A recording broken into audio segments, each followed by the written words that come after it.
Hey there, and welcome to this episode of the GCSAA Podcast, presented in partnership with our friends from Envu.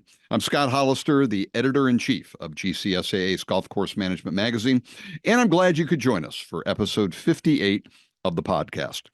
For this episode, we are pleased to present another in our occasional series that we're calling The Legends of Turf. The idea behind this series is to spend some time with some of the industry's most respected turf managers to dig into their careers, their impact on golf course management, and their thoughts on the state of the business today. And I think you'll agree that today's guest, Mr. Don Hearn, CGCS Retired, is certainly worthy of that Legend of Turf moniker. Don is a 54-year GCSAA member and the current executive director of the GCSA of New England. He was a fixture in the New England golf scene for many years, highlighted by a 29-year stint at Weston Golf Club in Massachusetts. And on the national scene, he was GCSAA's president in 1987 and won the association's Distinguished Service Award in 2008. I've been lucky enough to know Don for many, many years. He's a great guy, a great storyteller, and we were honored to welcome him to this episode of the GCSA podcast that also features Howard Richman, GCM's associate editor in the interviewer's chair. Time for my usual reminder now about the video version of the podcast that's available on GCSAA's YouTube channel and on GCSA TV. You can, of course, find the audio version of this and all our episodes on all the usual podcast services. But if you'd like to watch in on the conversation between Howard and Don on this episode, you can certainly do that by checking us out on YouTube or GCSAA TV. And with that, here we go. This is episode 58 of the GCSAA podcast featuring Don Hearn chatting with GCM's very own Howard Richman. Hope you enjoy it. Hi, everybody. This is Howard Richman, Golf Course Management Magazine, associate editor. I am here today for the GCSAA podcast, and I've got a special guest, somebody I've known since I've been here, my 13 years at GCSAA, and it's a really pleasure for me to welcome Don Hearn, CGCS Retired. And I don't know if he's really retired or not, because Don, you've got a lot going on still at your life with the GCSA of New England as executive director, but we're glad to have you here. We want to talk a little bit about you, some of the things that you've done. GCSAA president in 1987. That's just one of the things that we'll get into, but welcome, and thanks for being with us today. We appreciate it. Oh, you're very welcome, Howard. I'm happy to be here.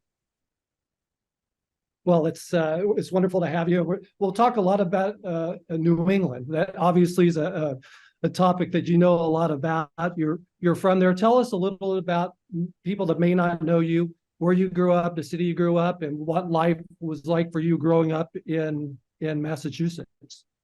Well, I grew up in a town or a city called Woburn, Woburn, and it's about 10 miles slightly northwest of the city of Boston. And I had a great childhood.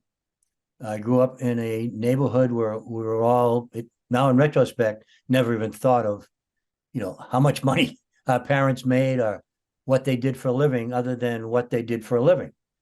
And, I was real happy, used to pick blueberries up in the woods in the summertime. We had a little baseball field up there, and it was just a great time. And of course, the older I get, I have these flashbacks of when I was younger, and wow, I didn't have a care in the world, and neither did the kids that I hung around with. Or if they did, they certainly kept it to themselves. But it was really, it was great growing up in Woburn.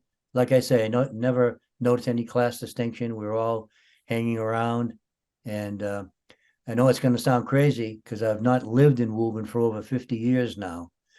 I live about maybe a 30-minute ride from Woburn, but I still consider Woburn my home. I know more about the streets of Woburn, the physical layout of the city with the streets and the street names, than I know of my own neighborhood, which I've lived in for over 50 years.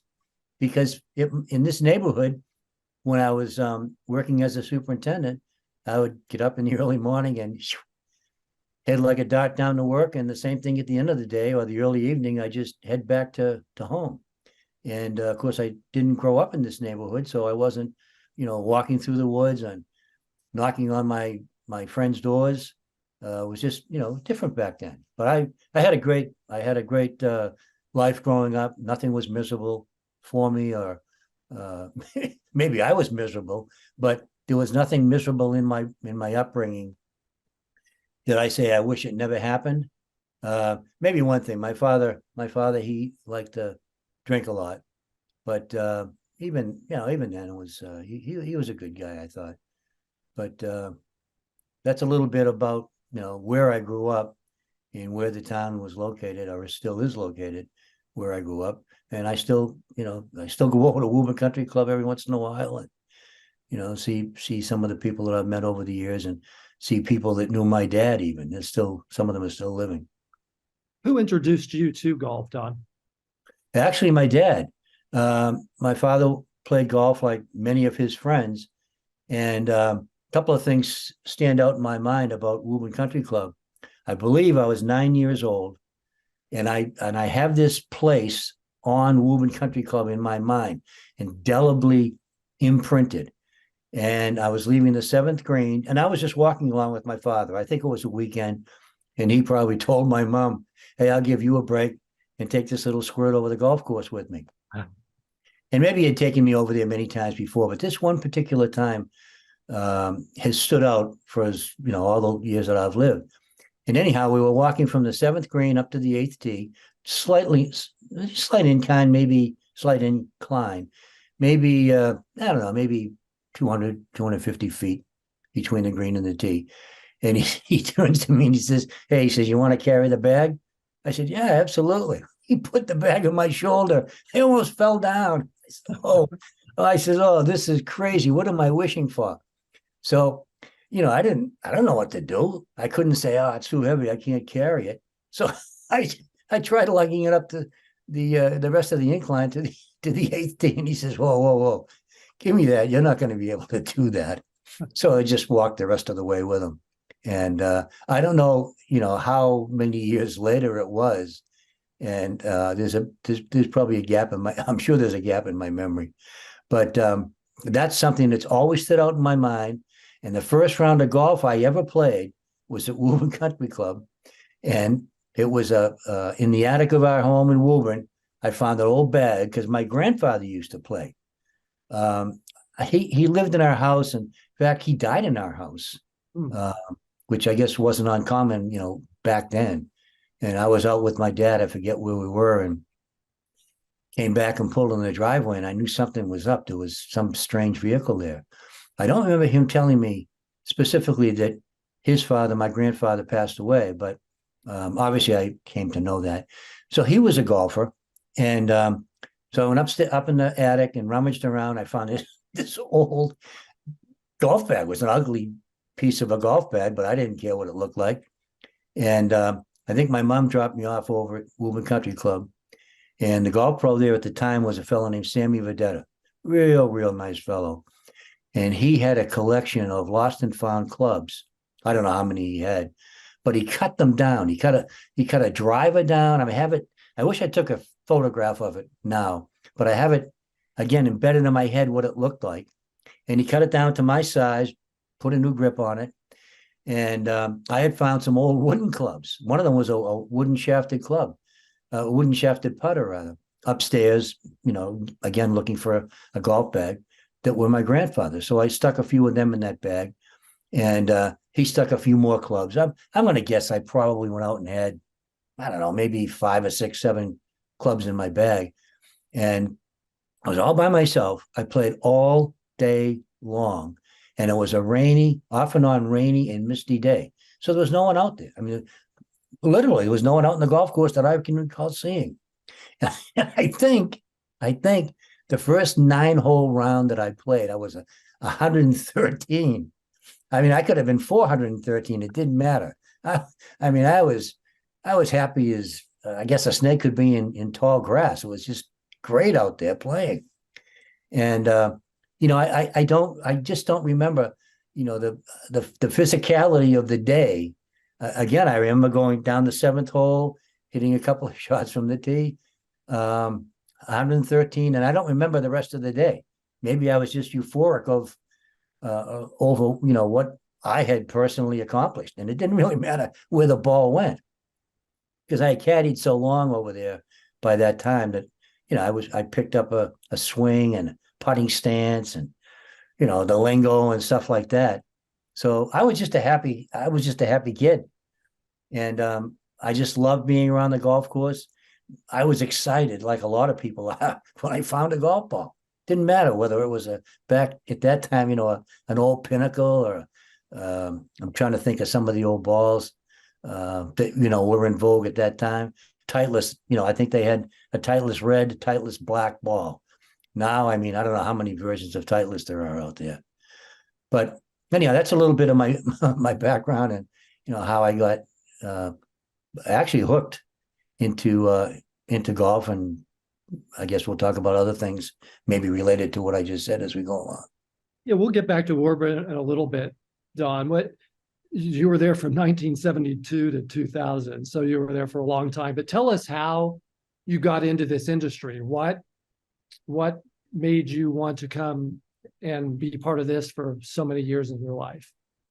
I think what it was is what I used to do as I got older. I worked at Woburn Country Club, and then a friend of mine, actually a neighbor, he got the management contract. I won't bore you with all the details of how the golf course ended up being operated the way it is right now. But anyhow, he got the maintenance contract. Excuse me, he got the management contract for the Woburn Country Club, and I grew up right next door to him, and the whole family. I knew the entire Doherty family / Conley family, and anyhow, I used to work on the golf course in the spring and in the fall, and in the summertime, I'd work inside the golf shop during those particular years. So, I, like many people of that age, thought that maybe I too could be a golf pro, not anything on the tour, but a club pro. And then I realized, maybe the best my handicap was probably maybe a 6 or 7. That's the best that it could ever be. I had no shot at winning the state amateur or any of that stuff. And for some reason, I don't know what it was, but I started gravitating toward the maintenance end of the golf course. I just don't know what it was.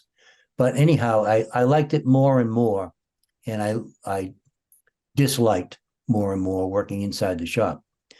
So then, and I've told this portion of this story a number of times. I remember being in the maintenance building, and there was a copy of Golf Course Management. It may have been called the Reporter back at that time. And it was on the desk. I have no idea where it came from. I just walked by and it just caught my eye. And I believe on the cover, was a picture of Sherwood Moore. So whatever time, I forget the years that Sherwood was on the board and the president. But that would, I think, somewhat date, what my mind was, or where I was in my life and my age. And I read that magazine, and I think it had something to do with either pension plans or retirement plans or financial planning that Sherwood was involved in with some other people. And I think that was the gist of what that magazine, that issue was about. Anyhow, it attracted me because I had no idea that there was a magazine. I had no idea there was an association of golf course superintendents, locally or nationally. I just figured everybody went to work like everybody else. But anyhow, that's what caught my eye at first, and I read it, and I became more interested. And why? It wasn't like, I came out of when I was born, that somebody imprinted a message on me and said, you're going to be interested in X, Y, Z, and this is why. I don't know why I got interested in it, but I really did. And then I realized that there was a school that you could go to, and I didn't. I wanted to get out of school. I didn't want to go to school. I wanted to get the heck out of high school and just, make a few bucks and buy a new car. And, life is obviously, for all of us, probably life back then is different than it is as we get older. because back then we're bulletproof. Nothing's going to hurt us. We're going to live for as long as we want. And if we die tomorrow, big deal. Who cares? Of course, the older you get, you really change that tune pretty quickly. Right. But anyhow, I found out, and I don't know how I found out, but I found out about the winter school. That's what it was called at that time. It was a 10-week school at Stockbridge at UMass Amherst. And I applied. The first year I applied, I was naive. I'm probably still naive to a certain extent, but I just went through the application process and I was turned down. I was disappointed. And then I talked to a couple of people and they said, well, who do you know? I said, well, what do you mean? Who do I know? Well, do you know Joe Troll? Because Dr. Troll was the man. And I said, well, no, I don't. I never met him. I don't know who he is. So he said, well, I forget exactly who it was that said what, but supposedly they had mentioned something to Joe Troll about this kid that had applied and maybe you could give him another look next year. So they encouraged me to apply the next year and I did get in. And I just loved it. I couldn't get enough of the schooling because it was something I really liked rather than when I was in high school. I didn't like most of the stuff because I thought I was just as smart as a teacher. What am I doing? I'm wasting my time here. Let me go out and do something that I want to do and that I can learn something that I literally know nothing about that really interests me. So I went to the winter school, and when I was going there, one of my friends, Dick Conley, was talking to the superintendent at Lexington Golf Club, because he also grew up in the south end of Woburn, where I grew up, as did Dickie. And somehow in their conversation, Teddy Murphy was a fellow's name at Lexington. He told Dickie that he was looking for an assistant. So I don't know exactly what their conversation entailed, but Dickie called me afterwards and he says, hey, geez, if you're interested in becoming an assistant at Lexington, I said, give Teddy a call, which I did. And met with Teddy and met his wife. And I don't know if he had any kids at that time. And he had a pool table in the house and I loved to play pool. And we played pool for hours. And we ended up learning a lot about each other. We knew of each other, but we never knew about each other. So I worked for Teddy for a couple of years at Lexington Golf Club. And then his dream came true, and that was to own his own golf facility. And he bought a place in Haverhill, Massachusetts called Garrison Golf. And he's taken it over. And everybody, where it's located, they call it the Merrimack Valley. Virtually everybody in the Merrimack Valley knows Teddy Murphy, know the Murphy family. Just a wonderful, wonderful human being who I learned a lot of things from. And then when he moved on, I was fortunate enough to get the superintendent job there. And I stayed there for 3 years. And then Weston opened up and I went over to Weston. What was it about Weston? You go there in 1972. What was the allure of that? When did you know, when you were talking to them about the club? Had you been there before? What did it turn out to be? What made that so special to be there for almost 30 years?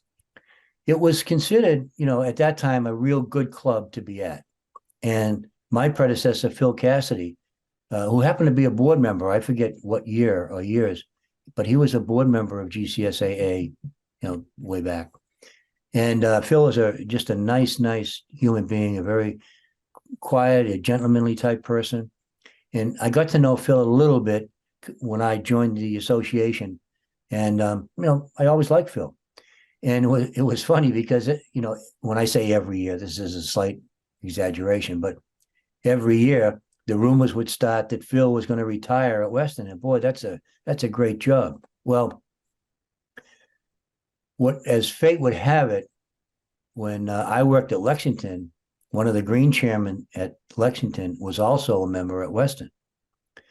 So when Phil did retire and made it official that he was retiring at a certain date, I was up at, this is crazy. I was up at Sears Roebuck, which was in the mall at Burlington, Massachusetts. And I parked my vehicle and I came in to the back entrance to Sears. And at the counter, waiting to pick up a goods, a piece of equipment or something that he had ordered, was this gentleman. He said, hey, how you doing? Hey, how you doing? Pop. He says, he says, Phil's leaving Weston. He says, I'd like very much for you to apply. No, I says, Phil's not going to leave.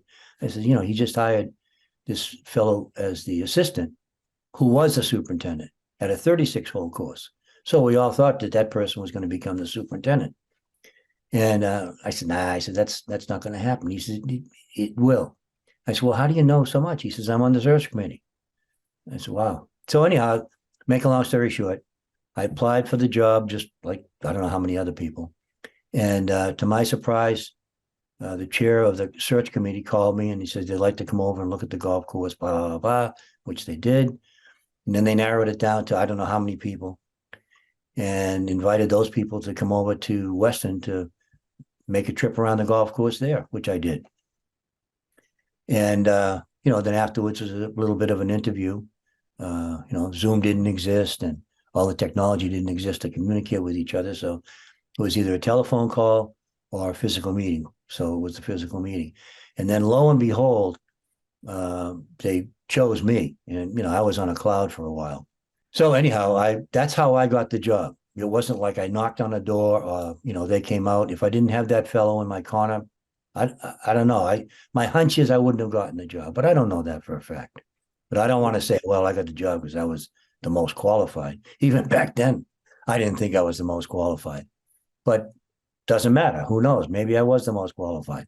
So I got the job, you know, for, I don't know, the longest time. Every time I go to work, you know, I said, geez, this is great. I'm really happy. It is a good club. And then as time goes on, things change. And sometimes they change for the better. Sometimes they change for the better for a period of time. Sometimes they change for the worse. Then you have more of the good days and the bad days rather than mostly good days as time goes on, which is just a natural occurrence. I think that's the way life goes on in probably most endeavors. But, you know, and I enjoyed the people there. I had a good time. You know, they supported me, you know, doing what I do locally or what I did locally as well as nationally. And I was blessed with a good staff. Back then, we didn't have to worry anywhere near to the extent that we do now about where we're going to get people to work. It was a lot easier back then. So anyhow, I met a lot of people from the club. Some I still see. I got involved in a lot of outside activities at the club with, at that time it was called the Mass Golf Association. Now it's just Mass Golf. Got involved with the WeMet, the local, and then the national. And the rest, as they say, is history. What was it that brought you to want to climb the ranks, so to speak, at GCSAA until you became president in '87? I think it was when I went to the winter school in '68, I believe Norm Kramer, who passed away suddenly not too long after he came to the Stockbridge School, and Dick Blake, they were both presidents at the time that they were invited to be at the conference. Joe Troll put on a turf conference, and obviously all the winter school graduates would go there, and they'd have a banquet afterwards and a keynote speaker. And Norm Kramer was one. He was a very dynamic guy, kind of a big guy. He always a good guy, nice guy. Always had a presence about him. And then Dick, Dick was like the hero in my area because he was the president of GCSAA. And by coincidence, one of my classmates in '68 was Bob Osterman, who was a past GCSAA president. Right. And we got to be very friendly because he at the time was an assistant working in Connecticut, and the superintendent he was working for, I had worked for because he was a superintendent at a club up in the Boston area. So we had a lot in common. And we almost kind of both had the same thoughts going through our head, looked at each other and said, hey, someday I'm going to be the president of this group. He says, yeah, but it's going to be after me, or some crap like that. But from that day forward, again, that's one of those things that sticks out in my head. From that day forward, that was my goal. I never wrote anything down like my goals are X, Y, Z, or my life plan is A, B, C. And in 4 years and 4 years or 12 years from now, I want to be doing X. The only thing that I can remember goal-wise in my profession was I wanted to become the president of GCSAA. I had no idea what, what it was all about, how it ran. I had no clue, but that was my goal, to become the president. So I did whatever I could, try to get on as many committees as I could, get to know as many people as I could, and become acquainted with people who might help me do that, and might realize, well, maybe this young guy out here, maybe he will be able to do something for us, and maybe he's a flop. I like to think it wasn't a flop, but I don't know what other people think of me. Right. So anyhow, that was my goal, as far as this association or this industry and profession is concerned. And I stuck with it, and my goal was realized. That's neat. Well, I'll read kind of what was written about you back then when you're about to become president. You said you were going to make any campaign promises, only to direct 100% effort to making the profession a better place for my peers to practice their expertise. Yeah. I said that? Yes. Somebody must have written that for me.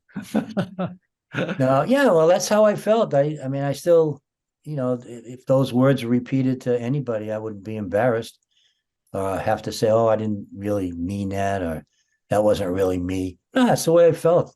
I like to think that I'm just a regular guy, just a grounded person, and with, no pretension and no airs, and try to treat people the way I'd like to be treated.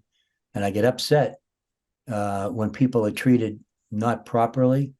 It's none of my business how people are treated, but sometimes it bothers me the way some of the stories that I hear. But anyhow, yeah, that's the way I felt. I didn't know those were the words that I said, but that's me. But, besides being president of the national, there's a laundry list of things. So you were on the USGA Green Section Committee. You were appointed to the National Golf Foundation's Commission on Public Golf Course Development, and just a lot of things that you're involved with to make this industry go forward. In 2008, you were our Distinguished Service Award recipient. What did that mean to you? That was cool. I think it was Ricky Heine who called me, and in fact, I was leaving my friend Dick Conley's house.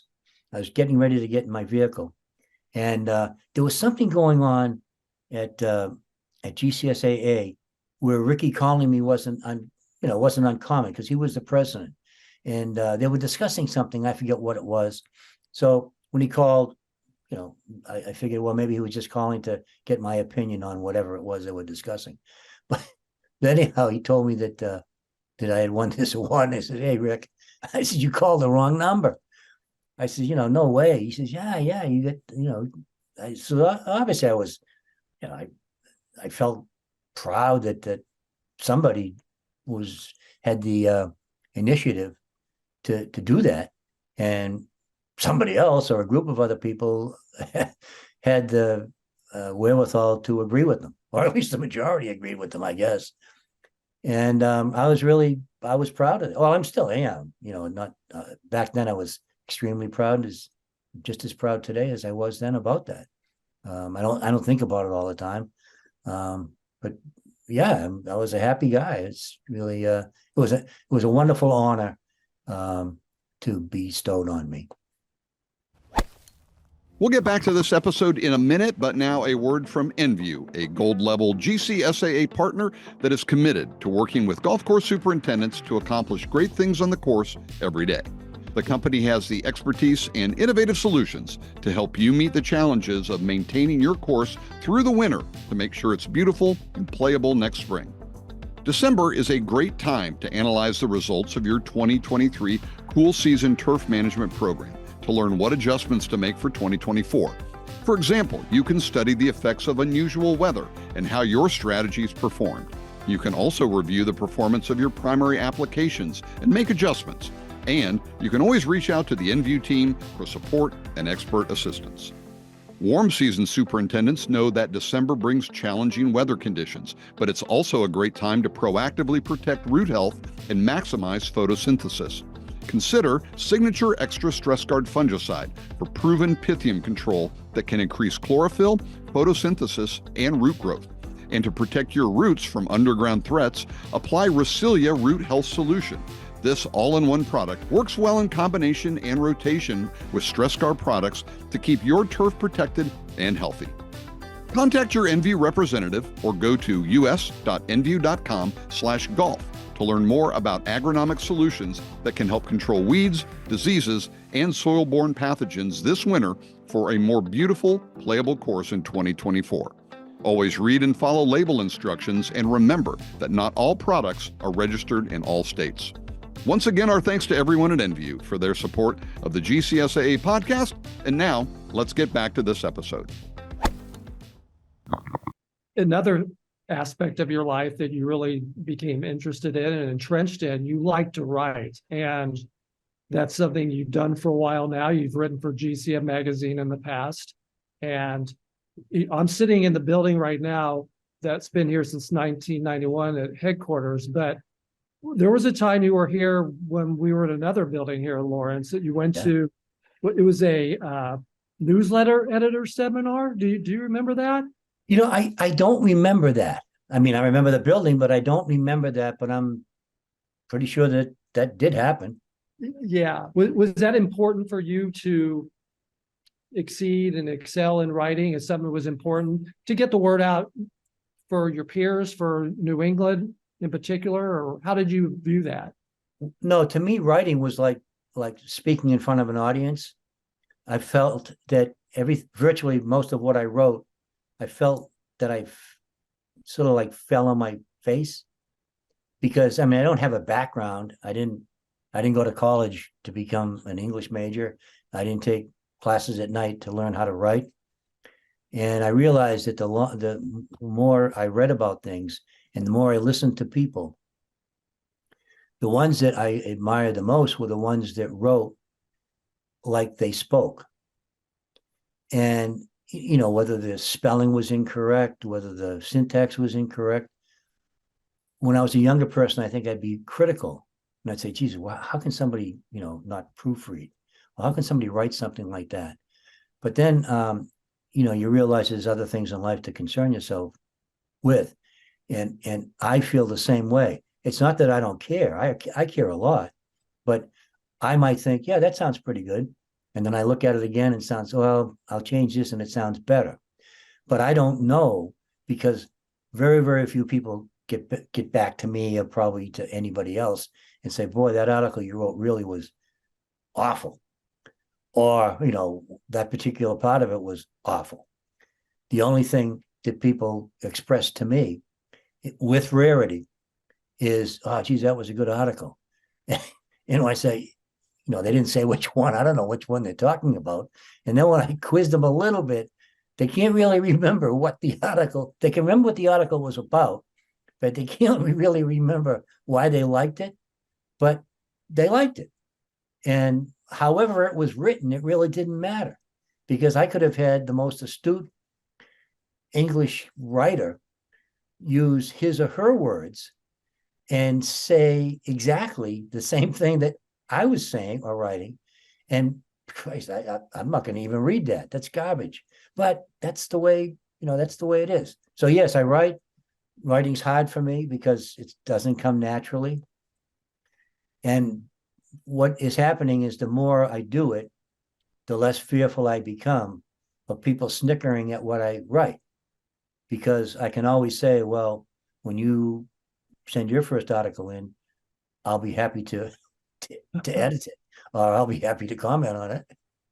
But I try to encourage people, because most say, when I ask them to write something about what they just told me that I thought was interesting, Jesus, I said, why don't you write that? We'll put it in the newsletter. I can't write.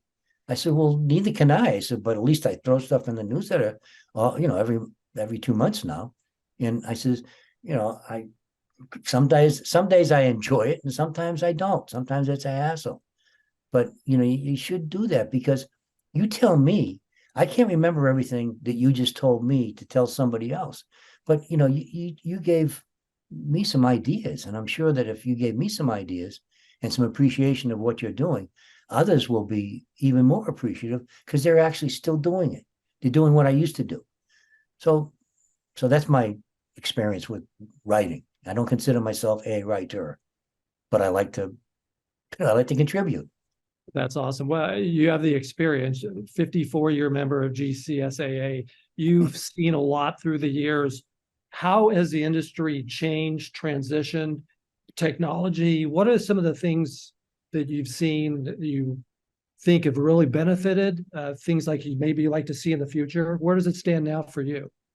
Well, to me, the biggest change that I think that's occurred during my time in the profession is computerized irrigation.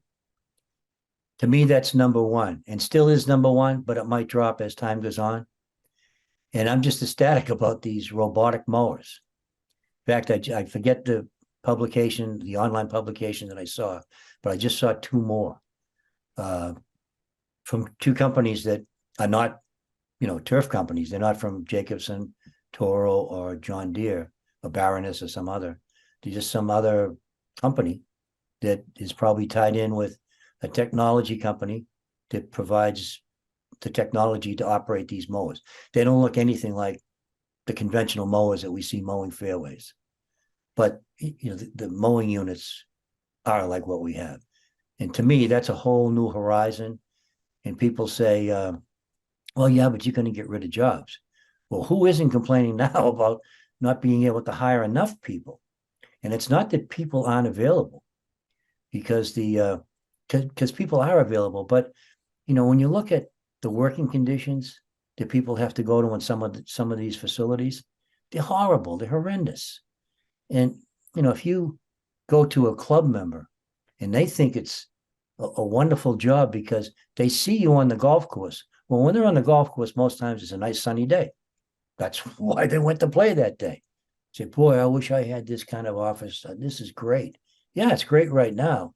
But when it's cold and it's rainy and it's windy, the bunkers have washed out, and you're complaining because you can't move the leaves fast enough. I said, it's not really that good a job. It doesn't equate to what you think it is in your mind. But anyhow, I'm getting a little bit off track here. So yeah, I'd say during my lifetime, the number one invention or conversion is automated computerized irrigation, because I go back to the days of night watering in cold mornings, putting snap valves in and wind blowing the water on you, and the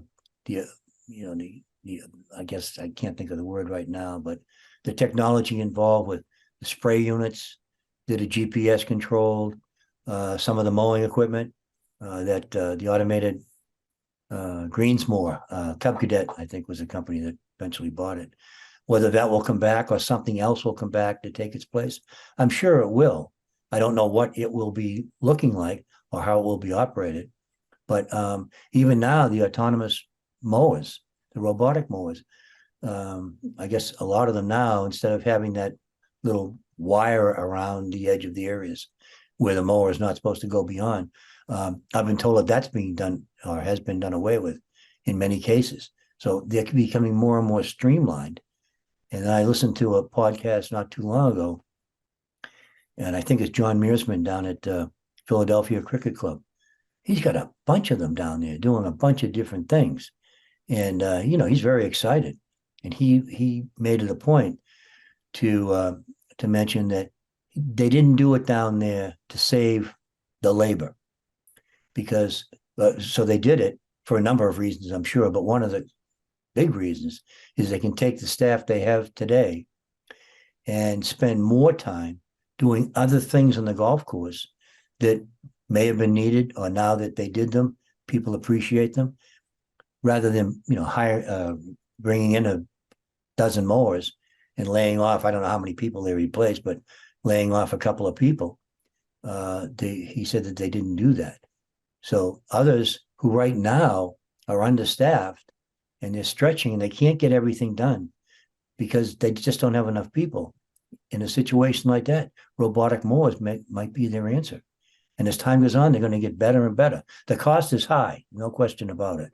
Mm-hmm. At what point they'll come down to the range where they're cost effective, I don't know when that will happen. I'm sure the manufacturers will tell you it's already happened, but I think in reality it's something that we'll be looking for in the future. So those are the things that really stand out in my mind. I mean, I can remember like top dressing. the top dressers that we have now, we've got tractors running over the greens. Well, back, when I was in the early stages of my career, we would never think of rolling a green, we wouldn't even think of how we could do it, to drive a tractor over a green. Nah, you're going to ruin the green. And we used to by hand shovel the sand onto the green. And I worked at one club where they had an old timer at the club, and he would go into the woods and he would find birch branches and he would make a broom, and he would hand sweep as many greens as he was allowed to do. He would hand sweep them with this broom. He would hand sweep the sand in. I'd never seen it in my life. I've never seen it before, never heard of it, and I've never seen it or heard of it after that particular situation. And, we went from there to the top dressers that went on the back of the Cushmans, or actually before that, the Meter-Matic, and then the adaptation to put them on the back of the Cushmans. And now we've got the rotary type sand applicators, and many fellows are using the rotary spreaders to hand apply, some, I guess, weekly or every couple of weeks, the light sand top dressings. So, virtually all the equipment is just the tractors themselves have just evolved into different pieces of equipment that back in my early days, we couldn't even imagine it. Couldn't even get the computerized irrigation system. Couldn't imagine it.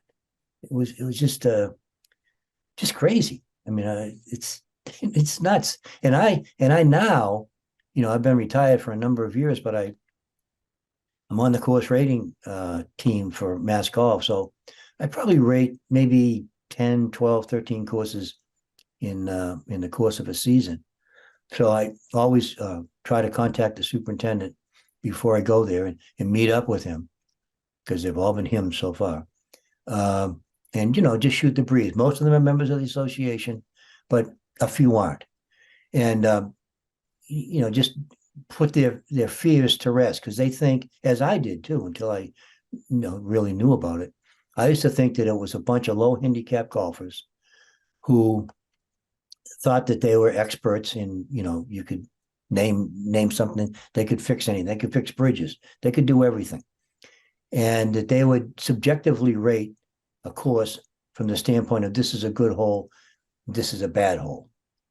And those kinds of arguments would go on for eternity. But then I found out how it actually happens, and I love doing it. And why I love doing it, another one of those mysteries in life. I don't know, but I love it. But when I go to the courses, I look at the golf courses in an entirely different way than I looked at them going to a monthly meeting, because then I was comparing what I saw with my golf course. Now I don't compare it with anything. And I admire much more so the beauty of the golf course and the conditions that the superintendents are providing. It's crazy.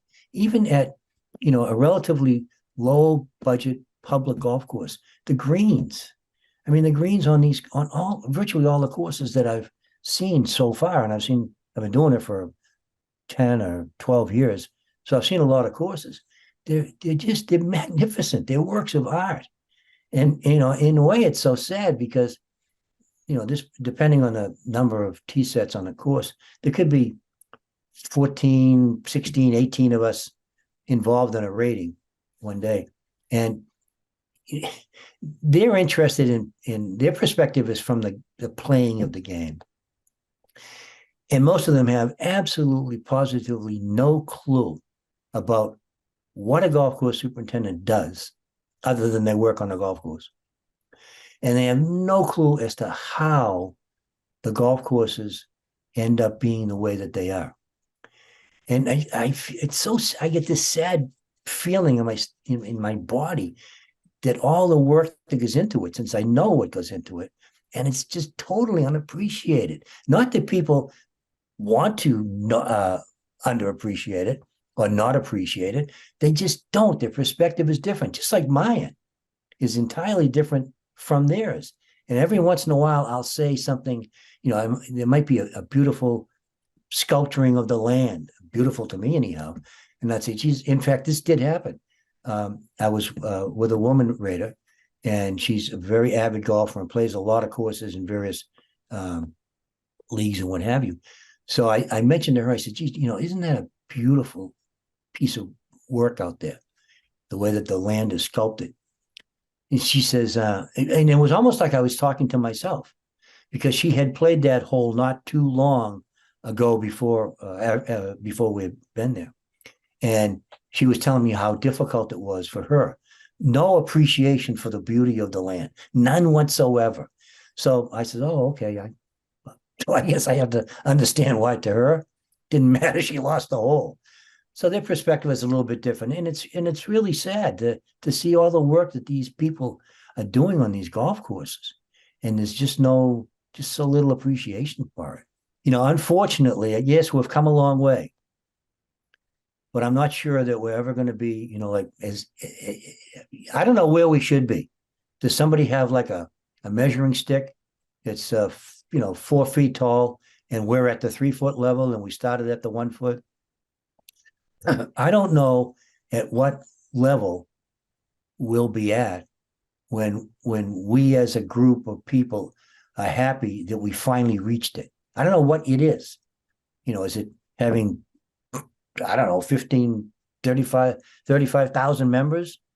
Is it, I don't know what it is that we can go to and look at and see that, wow, we're really getting there.